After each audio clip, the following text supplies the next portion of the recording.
तो we are here on the question 48। सबसे पहले बात करेंगे जो हमारा मैंडेटरी वर्ड है वो नेगेटिव वर्ड एक्सट्रीम वर्ड है, तो उसको वहाँ पे लिख लेना है।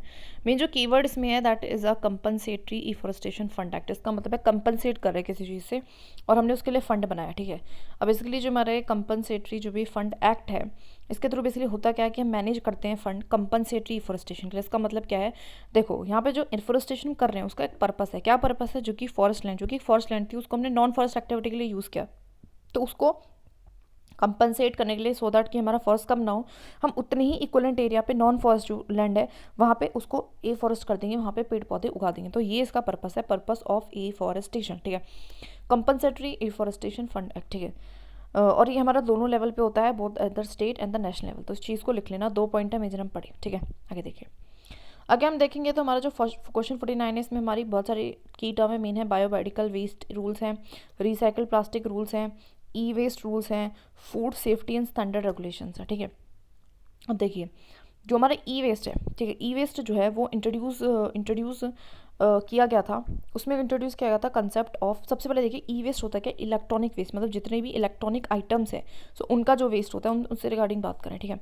तो इसमें बेसिकली इंट्रोड्यूस करी गई थी एक्सटेंड फाउंडर प्रोड्यूसर रिस्पॉन्सिबिलिटी। इसका मतलब क्या है कि जो हमारा प्रोड्यूसर है उसकी रिस्पॉन्सिबिलिटी और बढ़ गई है। किस चीज़ में? देखो प्रोड्यूसर रिस्पॉन्सिबल सिर्फ तब तक के लिए नहीं है जब तक उसने एक प्रोडक्ट बनाया, वो तब तक के लिए जब तक कि वो प्रोडक्ट उसकी लाइफ साइकिल में है। स्पेशली फॉर टेकिंग बैक, उसको वापस लेना पड़ेगा, उसको रिसाइकल करना, उसका फाइनल डिस्पोजेबल करना है, किसकी रिस्पॉन्सिबिलिटी होगी? प्रोड्यूसर की रिस्पॉन्सिबिलिटी होगी। बेसिक चीज़ ये है कि जो हमारे प्रोड्यूसर्स हैं और रिस्पॉन्सिबल है for the management and the disposal of their product once they reach their end of life, कि अगर वो खत्म हो जाती है, उनकी ज़िंदगी खत्म हो जाती है, तो उसको कौन डिस्पोज करेगा? प्रोड्यूसर ही करेगा, ठीक है। आज देखिए food security and standard regulations act 2020 किससे रिगार्डिंग बात करता है? तो नाम से पता चल रहा है फूड की सेफ्टी एंड फूड में क्या स्टैंडर्ड्स मेंटेन करने, इससे रिगार्डिंग एक रेगुलेशंस है, ठीक है। लेबलिंग डिस्प्ले, ठीक है, कि किस हिसाब से वो पैकेट के ऊपर लेबलिंग होनी चाहिए। तो वही है कि मैंडेटरी, कुछ मैंडेटरी होता है कि भैया आपको एलर्जी बताना ही है, पर्स ऑफ न्यूट्रिएंट आपको बताना है, एक्सपायरी डेट बतानी। So basically these are compulsory. Symbols आपको बताना है कि वेज है, नॉन वेज है, ये सारी चीज़ें। क्यूआर कोड आप एडवाइजरी है, मतलब यहाँ पे एडवाइस कर रहे हैं पर कंपलसरी नहीं है कि कोड को लगाना ही लगाना है। तो वो फूड आइटम्स पे आप क्यूआर कोड लगाओ, क्यूआर कोड। अब क्यूआर कोड में कुछ और डिटेल्स होती हैं अबाउट द प्रोडक्ट, बेसिक चीज़ें, ठीक है।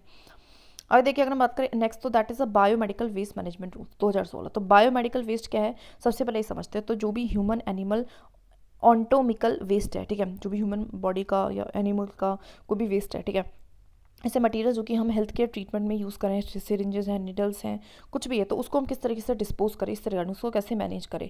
जैसे कि अब इस चीज़ में क्या बता रखा है, एग्जांपल हम लेते हैं कि ऑफकोर्स प्लास्टिक को फेज आउट कर ही रही है गवर्नमेंट, तो इसमें भी प्लास्टिक को फेज आउट करने की बात करी है। प्लास्टिक बैग्स, प्लास्टिक ग्लोव्स, ये सारी चीज़ें, ठीक है। That's it. आगे देखिए, तो which of the following describe, तो यहाँ पे कीवर्ड क्या है? Carbon fertilisation. अब देखिए एक चीज़ बता देती हूँ, कार्बन के साथ अगर कोई पॉजिटिव टर्म जुड़ जाती है तो वो क्या बन जाता है? हमारा पॉजिटिव कॉन्सेप्ट बन जाता है। जैसे कि carbon sequestration, carbon storage, carbon fertilisation, है ना, और ब्लू कार्बन, तो ये सारी पॉजिटिव बन जाते हैं। लेकिन अगर पॉजिटिव टर्म नहीं जुड़ती है तो वैसे हमारे लिए कार्बन एक तरीके से एक नेगेटिव ही कॉन्सेप्ट है देखा जाए। वैसे पॉजिटिव चीज़ें भी हैं उसके बारे में, बट वैसे बता रही हूँ मैं, ठीक है। देखिए तो कार्बन फर्टिलाइजेशन का क्या मतलब है? इसका मतलब है कि जब इन्हेंस ग्रोथ, कार्बन फर्टिलाइजेशन मतलब इन्हेंस ग्रोथ, प्लांट्स की ग्रोथ बढ़ जाएगी तो हमारा इंक्रीज होगा CO2 का कंसंट्रेशन एटमॉस्फेयर में। अब ऐसा क्यों है? देखो सिंपल सी बात है, एक प्लांट है, अब एक प्लांट कैसे सर्वाइव कर रहा है? जब उसको क्या मिल रहा है? CO2। जब इसके अंदर CO2 आ रहा है तो उसको क्या है? मिल रहा है, प्लांट मिल रहा है, ठीक है, ठीक है। CO2 आ रहा है तो वो मतलब ग्रोथ करेगा। तो एक तरीके से क्या है, CO2 क्या कर रहा है? ऐसा फर्टिलाइजर का काम कर रहा है प्लांट की ग्रोथ में। इसका मतलब है higher the CO2, higher will be the growth of the plant, ठीक है। ये चीज़ें, ये कॉन्सेप्ट ये बोलता है बेसिकली, है ना। जैसे जैसे आपकी अवेबिलिटी बढ़ेगी CO2 की, वैसे वैसे एसिलेट होगा, ठीक है। क्यों होगा? बिकॉज उसको क्या चाहिए? CO2 ही तो फोटोसिंथेसिस करने के लिए चाहिए। जितना ज़्यादा खाना बनाएगा, जैसे खाना खाते खाते फूल जाता है इंसान, तो वैसे खाना खाते खाते पेड़ भी बड़ा हो जाएगा, ठीक है। आगे देखिए, एक कार्बन फार्मिंग करके भी एक हमारा एक टर्म है, ठीक है, तो मुझे लगा कि पता होना चाहिए बिकॉज कार्बन से रिगार्डिंग टर्म्स आती हैं। एग्रीकल्चर प्रैक्टिस, फार्मिंग से रिगार्डिंग वही है कि हम क्या कर रहे हैं, कार्बन की हेल्प से कोई फार्मिंग करेंगे। ये भी पॉजिटिव टर्म हो जाएगा बिकॉज फार्मिंग एक पॉजिटिव चीज़ है। तो यहाँ पे क्या करेंगे कि ऐसे एग्रीकल्चर प्रैक्टिसेस करेंगे जिससे कि जो है कार्बन स्टोर हो सॉइल में, प्लांट में, ट्रीज में, और उससे क्या होगा, CO2 भी कम होगा, ग्रीन हाउस गैसेज भी कम होगी, और क्लाइमेट चेंज के साथ हम मिटिगेट कर पाएंगे इजीली, ठीक है। तो carbon farming is a positive term, पता चल गया ना कैसे लगाना है, कार्बन के साथ कोई पॉजिटिव चीज़ है तो पॉजिटिव टर्म, ठीक है, दैट्स इट, उसके रिजल्ट भी पॉजिटिव रहेंगे। आगे देखिए अगले क्वेश्चन पे देखते हैं। तो जनरली हमें स्टैटिक से पढ़ना है डेजर्ट एरियाज़ के बारे में, डेजर्ट जो भी हमारा बायोम है उसके बारे में हम स्टैटिक से ही पढ़ेंगे, तो ये क्वेश्चन हो जाएगा। तो ठीक है आगे बढ़ते हैं, ठीक है। Types of desert, desert climate सब हमने पढ़ा हुआ है ना। आगे बढ़ते हैं। Next question is national green tribunal and central board for control, ये भी हमारा स्टैटिक में अच्छे से कवर्ड है, तो वहीं से पढ़ लेंगे, ज़्यादा यहाँ पे घुसने की ज़रूरत नहीं है, ठीक है। आगे चलते हैं। कौन सा क्वेश्चन था, क्वेश्चन नंबर 52, तो 53 है ना। आगे बात करी हुई है इन्होंने सैंड माइनिंग। अब सैंड माइनिंग के बारे में पहले भी बहुत बार क्वेश्चन आ रखा है, ठीक है। अब सैंड माइनिंग होता क्या है, तो बेसिकली इसमें क्या हम करते हैं, एक्सट्रैक्शन करते हैं सैंड का फ्रॉम ओपन पिट्स, या फिर तो ओपन ऐसे गड्ढों में से, जैसे कि सैंड है तो उसको खुदाई कर करके वहाँ से लेके जा रहे हैं, या फिर उसको बीचेस पे से लेते हैं, तो बीचेस पे भी रेत होती हैं, तो उसको कलेक्ट करना। अब इसको कलेक्ट क्यों कर रहे हैं, बिकॉज ये कॉन्क्रीट मैन्युफैक्चरिंग के लिए, मतलब कॉन्क्रीट क्या होता है, कॉन्क्रीट इज समथिंग जो कि हमारी सीमेंट जिससे बनती है, तो सीमेंट को बनाने के लिए जो रेत चाहिए होता है, वो रेत की माइनिंग करना, उस रेत को एक्सट्रैक्ट करना, उसको हम सैंड माइनिंग कह रहे हैं वैसे, ठीक है। अब ये थोड़ा सा को वैसे तो ये हेल्पफुल है, सैंड माइनिंग करना है, लेकिन जब वो ओवर होगी तो ऑफकोर्स वो क्या है, एक नेगेटिव कॉन्सेप्ट बन जाता है, इस चीज़ का ध्यान रखना, ठीक है। आगे बढ़ते हैं। देखो जो भी कॉन्सेप्ट मैं समझा रही हूँ उसको लिखते चलना है, पॉज करके वीडियो को, ठीक है। देखिए with reference to agricultural soil, अब इसमें agricultural soil sorry organic matter हुआ, सल्फर साइकिल हुई है ना, सेलेनाइजेशन हुआ, 2-4 कीवर्ड मिले। ऑर्गेनिक मैटर का क्या मतलब होता है, देखो ऑर्गेनिक मैटर का मतलब होता है कार्बन रिच नेचुरली फाउंड, ठीक है। जो कि हमारा जनरली क्या होता है, कार्बन रिच होता है प्लस में नेचुरली फाउंड होता है, उसको वैसे हम ऑर्गेनिक कहते हैं, ठीक है। मतलब जो कि मैन मेड नहीं होता, जिसमें कोई मैन का रोल नहीं होता, जो हमने खुद ने नहीं बनाया, नेचर ने बनाया, उसको बेसिकली हम ऑर्गेनिक कहते हैं। जैसे कि ऑर्गेनिक फार्मिंग में क्या कर रहे हैं, ऐसी चीज़ों को यूज़ करेंगे जो कि मैन मेड नहीं है, इसका मतलब केमिकल्स वगैरह को यूज़ नहीं करेंगे, है ना। ओके, सल्फर साइकिल ये हम स्टैटिक से अच्छे से पढ़ ही लेंगे, ठीक है। सल्फर साइकिल से होती क्या है, मैं थोड़ा सा रिवाइज करा दूँ, तो कुछ भी नहीं है। देखो सल्फर्स के 2 सोर्सेज हैं, तो एक तो हमारे हैं ऑर्गेनिक सोर्सेज, ऑर्गेनिक जो कि नेचुरली अगर कर रहा है ना, इनऑर्गेनिक सोर्सेज भी होते हैं, ठीक है। तो हमारा क्या है, या फिर हम ऐसे कह सकते हैं कि तो फॉसिल फ्यूल है, और एक क्या है हमारा, दैट इज़ हमारा रॉक है, रॉक में से भी सल्फेट बाहर आता है, ठीक है, ठीक है। तो फॉसिल फ्यूल अगर आप बर्न करोगे तो वापस हमारे एटमॉस्फेयर में जाएगा, ठीक है। और अगर रॉक से कोई रिलीज़ होगा तो भी वो एटमॉस्फेयर में जा सकता है, या फिर रॉक से वो प्लांट में जा सकता है, प्लांट से एनिमल में, एनिमल जब डिकम्पोज होगा तो वो एटमॉस्फेयर में वापस जा सकता है। तो एक सिंपल सी साइकिल थी, बाकी इसको ना पढ़ लेना अच्छे से, ठीक है। स्टैटिक में से स्टार्टिंग में पढ़ेंगे, चलो। सेलेनाइजेशन का क्या मतलब होता है, सेलेनाइजेशन का मतलब होता है सॉल्युबल सॉल्ट्स रिटेन इन अर्थ, मतलब जो हमारे नमक होते हैं, जो घुलने वाले नमक है, सॉल्युबल सॉल्ट है, जब हमारी वो अर्थ में रह जाते हैं, अर्थ के ऊपर रह जाते हैं, अर्थ में घुस जाते हैं, या फिर कहें जो है इन सॉल्ट जो है इंक्रीज हो जाना सॉल्ट का सॉइल में, है ना, तो उसको हम सेलेनाइजेशन कहते हैं। क्या पॉजिटिव कॉन्सेप्ट है, नेगेटिव कॉन्सेप्ट है, it is basically negative concept, है ना, it is basically negative concept. इस चीज़ का भी ध्यान रखना कि कैसा कॉन्सेप्ट है, नेगेटिव कॉन्सेप्ट है, ठीक है। आगे देखते हैं। अच्छा हाँ, अब सॉइल के बारे में पढ़ना बहुत इंपॉर्टेंट है, वैसे हम इससे ज्योग्राफी में पढ़ लेंगे सॉइल के बारे में, बट थोड़ा बहुत देख लेते हैं। एलुवियल सॉइल सबको पता है, एक डिपोजिशनल सॉइल है और नॉर्दर्न प्लेन्स में आपको मिलती है। ये पोटैश में रिच होती है लेकिन फॉस्फोरस में अच्छी नहीं होती। देखो कोई भी सॉइल, ऑलमोस्ट इंडिया में कोई सॉइल है जो फॉस्फोरस में ज़्यादा अच्छी नहीं है, ठीक है, फॉस्फोरस में ज़्यादा अच्छी नहीं, इस चीज़ का ध्यान रखना, ठीक है। ओके, ब्लैक सॉइल आपको पता है, ये हमारे डिकेन प्लेट्यू में मिलेगी, है ना, इसको रीगर या ब्लैक कॉटन सॉइल भी बोलते हैं, ठीक है। और एक क्लेई होती है ना। देखो होता क्या है, जब ये ड्राई हो जाती है ना, ड्राई हो जाती है तब तो एकदम फट जाती है, एकदम ड्रॉट आ जाता है यहाँ पे, लेकिन जब ये वेट रहती है तो एकदम ये दलदली हो जाती है, तो क्लेई हो जाती है, ठीक है। डीप है, इम्पेरमेबल है, सेल्फ प्लगिंग है वेन वेट एंड ड्राइंग। तो मतलब सेल्फ प्लगिंग क्यों कह रहे हैं इसको, सेल्फ प्लगिंग क्यों कह रहे हैं, ध्यान रखना, क्योंकि देखो जब ये सॉइल वो रहेगी, इसमें गर्मी रहेगी तो ऐसे ऐसे दरार पड़ जाएगी ना, दरार पड़ जाएगी, प्लगिंग हो गया ना, ऐसे दरारें पड़ जाएंगी, ये उसके बाद ये क्या हो जाती है, गीली हो जाती है, तो इस तरीके से सेल्फ प्लगिंग करती है, ठीक है। आपकी लाइम, आयरन, मैग्नीशियम, पोटैश में अच्छी है, लेकिन वही फॉस्फोरस में ये भी रिच है, पुअर है, नाइट्रोजन में ये, और ऑर्गेनिक मैटर में भी हमारी कैसी है, पुअर है, ठीक है। इस चीज़ का ध्यान रखना, थोड़ा बहुत ध्यान रखना, मतलब देखो ओके ओके।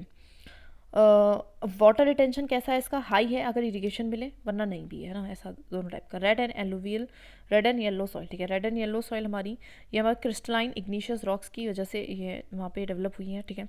रेड कब होती है, बिकॉज इसमें आयरन का डिफ्यूजन अच्छा, दैट इज़ रेड है। येलो जाती है जब ये डिहाइड्रेट हो जाती है, ठीक है। फाइन ग्रेन सॉइल्स फर्टाइल, अगर फाइन छोटे छोटे कण है तो फर्टाइल होगी, बड़े बड़े कण है तो इनफर्टाइल हो जाएगी, सिंपल, लेस फर्टाइल हो जाएगी। ये भी पूरा नाइट्रोजन, फॉस्फोरस, ह्यूमस। तो देखेंगे अगर आप देखने को मिलेंगे तो इंडिया की सॉइल्स में ऑलमोस्ट ह्यूमस बहुत ज़्यादा नहीं मिलेगा, और ना ही बहुत ज़्यादा नाइट्रोजन है, ना ही बहुत ज़्यादा फॉस्फोरस है। तो बहुत ज़्यादा इस दैट इज़ यहाँ पे केमिकल्स बहुत ज़्यादा यूज़ हो जाता है, ठीक है। लेटराइट सॉइल्स की अगर मैं बात करूँ तो यहाँ पे हाई टेम्परेचर, मतलब हैवी रेनफॉल में जनरली मिलती है, तो मतलब वेस्टर्न घाट वाले एरिया में, नॉर्थ ईस्ट वाले एरिया में। आयरन ऑक्साइड में भी रिच होती है, एल्यूमिनियम में भी अच्छी होती है, लेकिन पुअर होती है। ना का ऑर्गेनिक मैटर भी अच्छा नहीं रहेगा, ना ही नाइट्रोजन रहेगा, ना ही फॉस्फेट और ना ही कैल्शियम। तो वही नाइट्रोजन फॉस्फेट इसमें भी अच्छा नहीं है, ठीक है।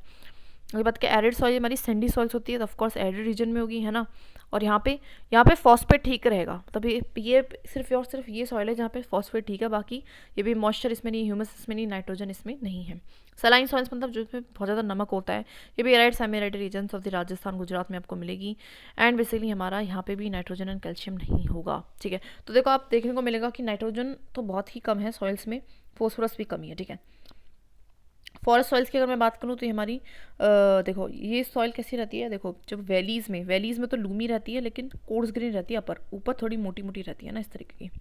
ह्यूमस ऊपर कम रहता है, नीचे थोड़ी सी फिर भी फर्टाइल रहती है as in comparison, that's it, ठीक है। आगे देखिए page, partnership on action for green economy. तो मतलब देखो नाम से पहचाने की कि पार्टनरशिप, बहुत सारी कंट्रीज मिली होंगी, उन्होंने पार्टनरशिप करा कि हम कुछ एक्शन लेंगे ग्रीन इकोनॉमी को ग्रीन बनाएंगे, ठीक है। अब इसलिए किसके तहत आया था, क्वेश्चन ये था, ठीक है।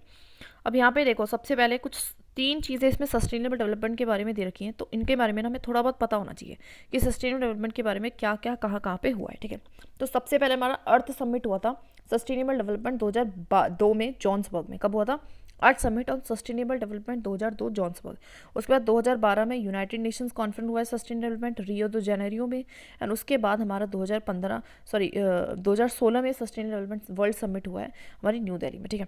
तो हमारी इसके बारे में 3 है ना, 3 है जो हुआ है, that is a sustainable development. तो अर्थ समिट ऑन सस्टेनेबल डेवलपमेंट, ठीक है। तो अर्थ समिट हुआ है सस्टेनेबल डेवलपमेंट में, सबसे पहला सस्टेनेबल डेवलपमेंट में हमारा इसको लिख लेना है, सबसे पहला 2002 में हुआ। क्या हुआ, ये हमारे अर्थ समिट हुआ। क्या हुआ, अर्थ समिट, ठीक है। और वो भी हमारा कहाँ हुआ, जॉन्सबर्ग में। कहाँ हुआ, जॉन्सबर्ग,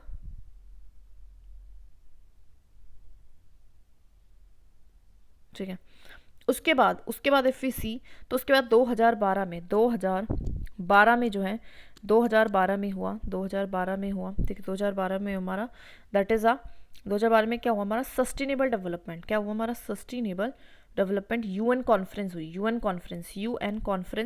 UN conference on sustainable development, UN conference हुई सस्टेनेबल डेवलपमेंट पे। और इसी के तहत जो कि कहाँ हुई हमारी, रियो दे जेनेरियो में, और ये हमारी कहाँ पे हुई, और इसी के तहत हमारा जो है पेज आया। पेज का ओरिजिन क्या है हमारा, तो इसके तहत ही आता है, ठीक है। पेज आता है, ठीक है, इसके तहत आता है पेज आता है, ठीक है। इसके तहत क्या आता है, पेज आता है, ठीक है। अब पेज है क्या, तो पेज क्या है, पेज हमारा क्या है, इट इज़ बेसिकली यहाँ पे सपोर्ट किया जाएगा कंट्रीज़ को कि वो अपनी ट्रांजिशन लाएं टू ग्रीनर एंड मून, मतलब इकोनॉमी को ज़्यादा ग्रीन करें, मतलब इन्वायरमेंट को कंसिडर करें, इन्वायरमेंट में improvement like this is all like this, ठीक है। एंड उसके बाद हमारा 2016 में जो कि फाइनली वर्ल्ड सस्टेनेबल डेवलपमेंट आता है summit, world sustainable development summit आता है 2016 में। देखो ये सारे क्वेश्चन में भी हैं और थोड़ा बहुत आइडिया इनके बारे में होना ही चाहिए, ठीक है। सस्टेनेबल डेवलपमेंट से रिगार्डिंग 2002 में अर्थ समिट हुआ जॉन्सबर्ग में, 2012 में यूएन कॉन्फ्रेंस हुई सस्टेनेबल डेवलपमेंट में रियो जनवरी में, 2016 में वर्ल्ड सस्टेनेबल डेवलपमेंट हुई, समिट हुई 2016 न्यू दिल्ली में होता है, दिल्ली में, ठीक है। और इसके तहत यूएन कॉन्फ्रेंस के तहत पेज आया है, page is a partnership for action on green economy, ठीक है। तो अब देखो जो भी हमने याद करा पहले इसको ना एक बार लिख लेते हैं, ठीक है। इसको क्या कर लेते हैं, लिख लेते हैं, ठीक है। तो हमने क्या पढ़ा, सबसे पहले क्या हुई, अर्थ समिट हुई हमारी, ठीक है, ऑन सस्टेनेबल डेवलपमेंट कब हुई, 2002 में हुई, वो 2002 में हुई। और कहाँ हुई ये हमारी कहाँ पे हुई, इन द जॉन्सबर्ग में, ठीक है। जॉन्सबर्ग इज इन द यूएसए, ठीक है। उसके बाद हमारी यूनाइटेड नेशन कॉन्फ्रेंस होती है ऑन सस्टेनेबल डेवलपमेंट 2012 में, कितने में, 2012 में। कहाँ पे होती है ये हमारी होती है रियो दे जेनेरियो में, ठीक है, रियो दे जेनेरियो ब्राज़ील में होती है। और इसके तहत ही हमारा पेज आता है, page is what, partnership for green economy, partnership agreement है ना, पार्टनरशिप एग्रीमेंट है, partnership for action on green economy, sorry. And उसके बाद हमारी लास्ट में आता है world summit on sustain development, जो कि दिल्ली में होती है 2016 में। बेसिक हमें सस्टेन डेवलपमेंट के बारे में 3 प्रोग्राम पता चल गए, इनको याद करना है, बार बार लिख के देख लेना है, ठीक है। अब जो लास्ट का रह जाता है वो है जो that is UN conference convention on climate change, that is UNFCCC। UNFCCC के बारे में हम पढ़ चुके हैं स्टैटिक में भी, और उसके एक पेरिस एग्रीमेंट आया था। आपको पता है कि पेरिस एग्रीमेंट क्या था, एक स्टैटिक का पार्ट है, ये कुछ ज़्यादा है नहीं इसमें, ठीक है। इट इज़ बेसिकली स्टैटिक का पार्ट, ठीक है। तो पेरिस एग्रीमेंट में वही वाली बात थी। पेरिस एग्रीमेंट में हुआ क्या था, देखो मैं बता देती हूँ। पेरिस एग्रीमेंट में क्या होता, 2 चीज़ें हुई थी। नेशनली डिटरमाइंड कॉन्ट्रीब्यूशंस की बात करी गई थी कि भैया हर एक नेशन अपना खुद का डिटरमाइन करेगा कि क्या क्या कॉन्ट्रीब्यूशन उसको देना है। प्लस में ये बोला गया था ये 1.5 से ज़्यादा डिग्री सेल्सियस अपनी ग्लोबल वार्मिंग को हमें नहीं होने देना है, ये टारगेट सेट किया गया था, ठीक है। तो बेसिकली इस सेंचुरी में, ठीक है। तो ये हमारा UNFCCC 2015 की पेरिस एग्रीमेंट था, ठीक है। बाकी सब भी हमने समझ लिए थोड़ा बहुत, ठीक है, ठीक है, थोड़ा बहुत हमने समझ लिए। दैट्स इट, आगे बढ़ते हैं। ओके, इन द कॉन्टेक्स्ट, अच्छा बायो रेमेडिएशन क्या है, बायो रेमेडिएशन समझते हैं। बायो रेमेडिएशन क्या है, ठीक है। देखो बायो इज समथिंग कि हम लिविंग को यूज़ करेंगे तो यूजिंग माइक्रोब्स, लिविंग हो या डेड हो, वैसे microbes is something that is natural ना, बायो इज समथिंग नेचुरल, जो कि रिमूव करेंगे टू रिमूव इन्वायरमेंट पोल्यूशन। तो इन्वायरमेंट से पोल्यूटेंट्स को हटाने के लिए हम माइक्रो ऑर्गेनिजम्स का यूज़ करेंगे, ठीक है। इसको हम कह रहे हैं बायो रेमेडिएशन, ठीक है। तो क्वेश्चन क्या था हमारा, इसी से रिगार्डिंग था कि भैया क्या एडवांटेज है प्रॉब्लम सोल्यूशन का, तो ठीक है पोल्यूशन को प्रॉब्लम को सॉल्व करेगा, लेकिन इसके एडवांटेजेस क्या है। सिंपल सी बात है, एक पॉजिटिव टेक्निक है, एक पॉजिटिव चीज़ है ये, है ना। पॉल्यूशन को हटा रही है तो उसके बारे में पॉजिटिव चीज़ें ठीक हो जाएंगी, है ना।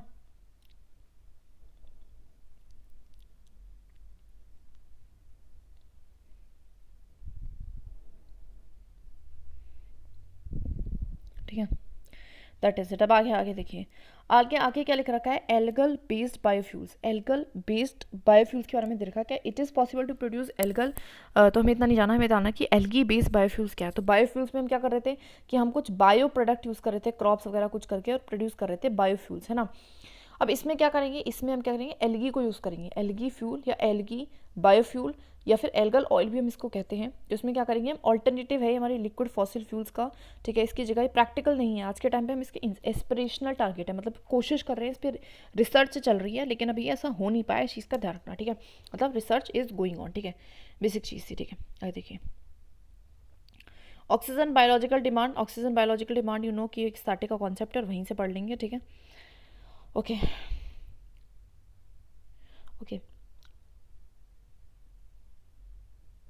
ओके, आगे देखिए, the keyword is globally important agriculture heritage system. अब ये क्या है, देखिए मतलब देखो नाम से पता चलता है ग्लोबली इंपॉर्टेंट, मतलब ग्लोबल लेवल पे जिसकी इंपॉर्टेंस है, ऐसी एग्रीकल्चरल सिस्टम की हम बात कर रहे हैं, ठीक है।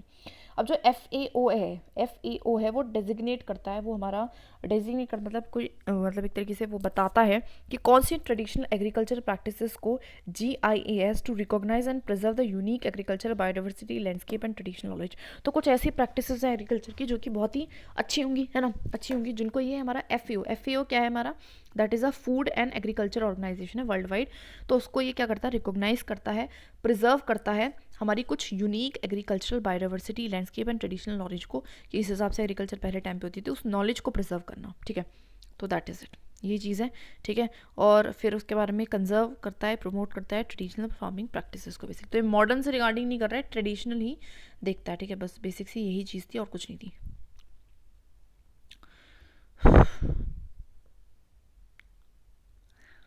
ओके, आगे देखिए, आगे है हमारा जो कार्टिजना है, नगोया है, क्योटो प्रोटोकॉल है, ठीक है। ये सारे स्टैटिक के कॉन्सेप्ट हैं। क्लीन डेवलपमेंट मैकेनिज्म, अब देखिए इसके बारे में थोड़ा बहुत हम पढ़ लेते हैं कि क्लीन डेवलपमेंट मैकेनिज्म, हमें ये तो पता है क्योटो प्रोटोकॉल के अंडर आता है, ये बेसिकली है क्या, इट